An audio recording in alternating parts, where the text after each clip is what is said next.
We begin on the road to the White House. Consumer advocate Ralph Nader announced this weekend he will run for president. Democrats, many of them, are concerned about the impact he could have on the race. NECN's Greg Wayland is live in the newsroom with more. Actually, Greg? Yes, Barbara, you know, the question is, how worried should Democrats be?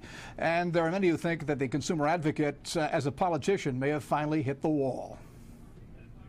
Dissent is the mother of assent.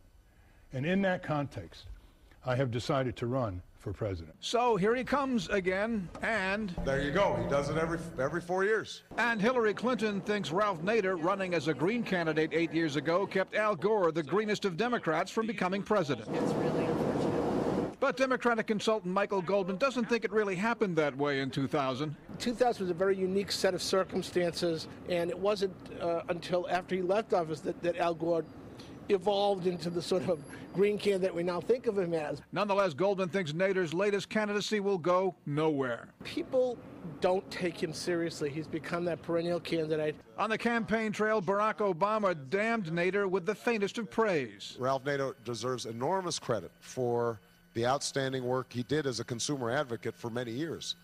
But his function as a perennial presidential candidate, I don't think is helping put food on the table or deal with the issues that are so important to a lot of working families. I think that the Democrats are looking for a way out of their own weaknesses. Marilise, that's her name, and her only name, is co-chair of the Massachusetts Green Party. It is looking at the presidential race as if it is only that, a race, a horse race, without delving into the ideas that different candidates have to offer. The goal, says Nader, is a more vigorous democracy. It's to try to get better ballot access, to respect dissent in America in terms of third parties and independent candidates. Taking votes away assumes that other candidates are entitled to the votes in the first instance. The Green Party has some very set values that it believes in. Jim Henderson is a Boston area lawyer and Green Party member. You don't hear a lot of talk about true universal health care amongst the candidates.